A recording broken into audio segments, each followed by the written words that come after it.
Bonsoir à toutes et à tous, dans cette vidéo on va parler de la console qui s'est le plus vendue au monde juste après la PlayStation 2, j'ai nommé la Nintendo DS. Et plus que la Nintendo DS, on va parler de l'entreprise qui l'a fabriquée, j'ai nommé Nintendo. Alors pour commencer l'histoire de Nintendo, il faut commencer par rappeler que Nintendo ne vendait pas de jeux vidéo à ses débuts. À la base, Nintendo c'est une entreprise qui vend des cartes qu'on appelle des Hanafuda. Nintendo a été fondée dans les années 1880, et donc c'est une entreprise qui vend des cartes de jeux.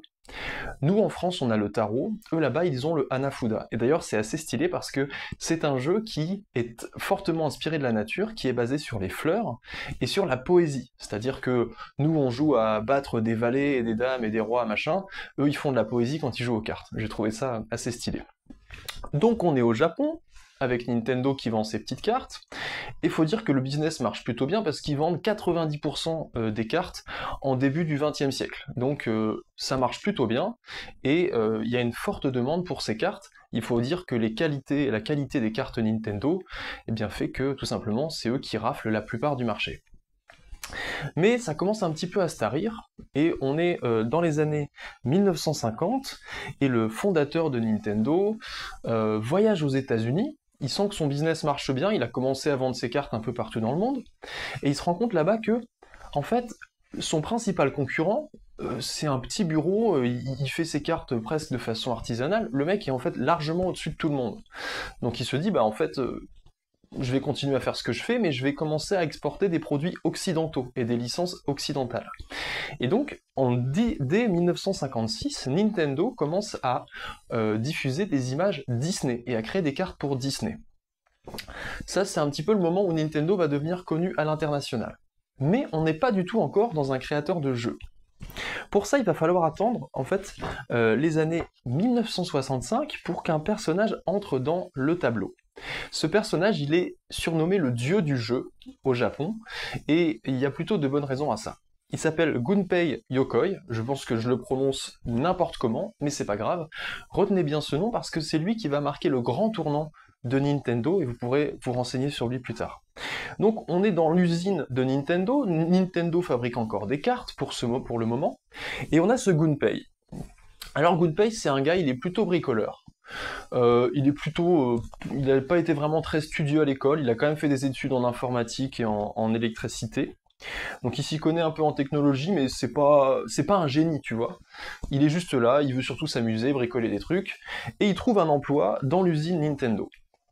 Alors ce qui est marrant, c'est qu'à l'époque, Nintendo ne l'embauche même pas par nécessité, mais juste parce que la loi les oblige à prendre un électricien, enfin quelqu'un qui s'y connaît en électricité, au-dessus d'une certaine puissance. Parce que l'usine est suffisamment grande, ils doivent embaucher ce type pour faire la maintenance des machines, mais clairement son job à l'époque ne sert pas à grand chose, et ne change pas grand chose à la vie de Nintendo. Ce qui va changer l'histoire de Nintendo, c'est la personnalité de ce Gunpei. Comme on a dit, il est bricoleur. Et il est assez observateur, on va voir tout de suite pourquoi. Gunpei, il a envie de s'amuser, il a envie de créer des choses, et son métier est pas vraiment épanouissant de ouf, donc il répare les machines quand il y a besoin. En fait, c'est des machines qui collent les cartes les unes sur les autres, qui créent les épaisseurs de papier. Mais les machines tombent pas tout le temps en panne, donc la plupart du temps, en fait, il ne fout rien dans son usine, et quand il a du temps libre, il commence à bricoler des trucs. Et notamment, il y a un jeu qu'il avait imaginé quand il était gamin, Gunpei, c'est un jeu avec une espèce de bras mécanique qui lance des balles. Donc comme il a du temps libre, il profite d'être à l'atelier et il fait son jeu. Sauf qu'un jour, le patron débarque, et il le grille. Donc là, Gunpei, il a les boules, il se dit « je suis pas en train de faire ce que je suis censé faire, je vais me faire taper sur les doigts. » Et là, pas du tout. Le patron, il voit, c'est pas mal, tu fais un jeu... ouais, ça a peut-être du potentiel, vas-y, va au bout de ton truc, et on voit ce qui se passe. Donc il invente le premier jeu qui est développé en interne par Nintendo, qui s'appelle Ultra Hand, et donc qui est un jeu qui lance des balles de ping-pong, et le but c'est de les attraper et de les reposer dans le mécanisme de la machine. Le jeu fonctionne, c'est plutôt un bon succès, et donc Nintendo fait « Ok, on va développer nos propres jeux en interne ». Donc à partir de là, ils ont développé pas mal de jeux, comme la mode commençait à arriver pour les jeux électroniques, pareil, ils en branchent un petit peu. Faut dire qu'à l'époque, Nintendo, les cartes ça marche plus trop, enfin c'est plus vraiment un secteur qui est porteur, il y a beaucoup de concurrence, donc ils doivent se recycler, faire des nouvelles choses. Donc le patron de l'époque teste plein de choses, il a même investi dans les Love Hotels ou dans des compagnies de taxi, enfin Nintendo se cherche. Bon. Ça rentre dans l'informatique, mais c'est pas un gros hit. On n'a pas de grande création Nintendo de l'époque qui défraie la chronique. Il faut attendre en fait euh, l'année 1979 pour avoir une création qui va vraiment marquer un tournant. C'est clairement l'ancêtre de la Game Boy, hein, on va pas se mentir. Donc on est en 79, et Gunpei, j'ai dit qu'il était assez observateur, se balade dans la rue, et il voit un mec qui zone, qui attend le bus, et qui est en train de jouer sur une calculette. Le mec n'a rien à faire de sa journée, il passe le temps à taper sur sa calculette Casio ou j'en sais rien. Et là il regarde ça, il se dit mais attends, les adultes, les japonais, il y a des moments où ils s'emmerdent, il y a des moments où ils savent pas quoi faire. Et donc il se dit, il faut qu'on invente un jeu que les adultes japonais peuvent jouer en attendant le bus ou en allant au travail, tout en gardant une image honorable. Et là, c'est vraiment rigolo parce que si tu gardes cette idée d'honorable, c'est clairement la culture japonaise. Les Japonais, ils sont pas là pour faire des saltos dans la rue. Non, c'est une image digne, c'est une image carrée. Carrée. Et donc là, il se dit, on va faire un jeu vidéo pour les adultes qui passe bien. Parce qu'à l'époque, il y a déjà des jeux vidéo ou des jeux pour les enfants, mais c'est des jeux pour les enfants, c'est assez extravagant, c'est plein de couleurs, plein de boutons. Lui, il fait un truc ultra sobre. Et ça marche trop bien. Même avec les enfants. Ça s'appelle le Game & Watch, on est en 79, et c'est vraiment ce qui va préfigurer la base du design Nintendo. Et en fait, tout y est. Si tu regardes les consoles et même les smartphones aujourd'hui, ça reprend ce concept tout con d'un boîtier que tu mets dans ta poche et tu peux jouer avec. 79 les gars. Et ensuite, ça va s'enchaîner. La Game Boy, un hit, ça marche trop bien. La particularité de Nintendo, c'est qu'ils vont développer aussi des personnages qui sont encore aujourd'hui imprégnés dans la culture. C'est-à-dire qu'on est passé du jeu à un phénomène culturel. Mario, ils l'ont inventé, Zelda, ils l'ont inventé, toutes les créations Pokémon, ils les ont pas inventées, mais ils les ont réadaptées et ça a été un hit. Donc on est vraiment sur une entreprise qui a su saisir à la fois des opportunités technologiques, observer des comportements humains qui peuvent devenir des marchés potentiels. C'est la base du design, c'est créer quelque chose qui va s'intégrer dans le quotidien des gens, et en plus créer des identités qui sont fortes, et des concepts, alors c'est assez marrant, Mario Bros, Zelda, on sent que ça a été créé pour les occidentaux parce que ça suit genre la base du conte de fées, le gentil qui doit aller sauver la princesse en tuant les méchants. C'est génial que les mecs au Japon, ils aient fait, il faut qu'on vende un truc qui marche ailleurs, et on va se servir de ces archétypes culturels pour créer des jeux qui fonctionnent. Mario, l'italien, enfin c'est un délire. Et donc ça a marché. De la Game Boy, on est donc déjà dans le jeu portable. À l'époque, ça change tout. Tu prends ta cartouche, bam, c'est parti.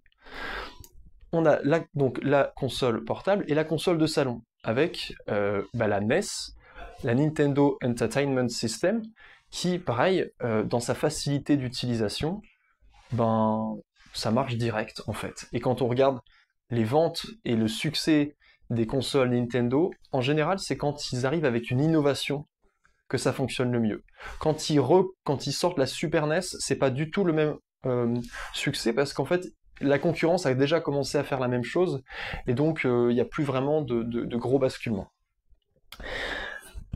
La DS donc. Venons-en à la DS. Alors, la Game Boy était déjà super. Mais dans l'expérience du jeu, on commence à se tasser.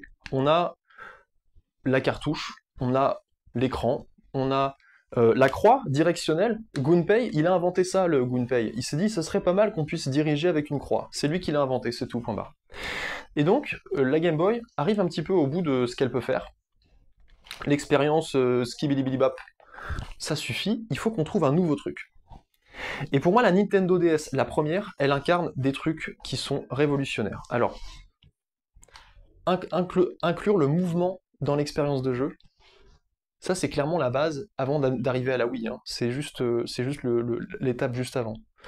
Quand on regarde l'interface de l'époque, on est en 2003, hein, PictoChat, on peut discuter avec les potes avec, trop bien. On peut créer donc des jeux en réseau. On est à la base du multijoueur, on est à la base du jeu en ligne, quoi. Alors qu'Internet à l'époque c'était balbutiant. Les mecs ont quand même eu un petit peu le feeling, quoi. Et le fait d'inclure le mouvement dans le jeu, eh ben on se rapproche de ce qu'on voit aujourd'hui dans la réalité virtuelle, où on est dans des expériences de jeu qui sont immersives, où on fait partie du jeu. Et la Nintendo DS inclut le mouvement dans le jeu, et ensuite la Wii, succès énorme dans les foyers, notamment en France, et la Wii U reprend ce principe. Aujourd'hui, on a la haute définition, on a les manettes qui sont déclipsables avec la technologie Bluetooth, et au final, on arrive avec une marque qui a su rester à l'écoute de son marché et à l'écoute des gens pour continuer à faire des produits innovants, tout en se reposant sur des franchises et des images qui sont indétrônables. Mario, ça ne sortira jamais du monde du jeu vidéo. C'est indéboulonnable. Et petit clin d'œil à Gunpei, au moment de la sortie de la Wii U, ça n'a pas marché, hein, mais j'ai trouvé ça bien essayé, ils ont sorti des jeux avec des kits de jeux en carton qu'il fallait assembler pour pouvoir jouer ensuite. Je sais pas si c'est un clin d'œil ou si c'est juste un délire marketing, mais le fait d'intégrer cette notion de bricolage, de bidouille, dans l'expérience de jeu pour construire ta canne à pêche en carton et ensuite jouer, j'ai trouvé ça ambitieux. Le résultat au final est complètement foireux parce que c'est pas durable, mais voilà, un petit clin d'œil peut-être à Gunpei dans l'histoire. Donc voilà, je voulais vous faire un petit récap de ce que Nintendo a fait, et surtout, je voulais faire quand même un gros zoom sur la personnalité de ce gars, Gunpei, bricoleur, observateur, pas forcément un mec attentif à l'école, mais qui a permis de intégrer dans l'entreprise Nintendo l'innovation, tout simplement, et ça me parle, parce que je pense qu'il faut des personnalités qui voient un peu plus loin que ce qui se fait déjà pour que les choses avancent.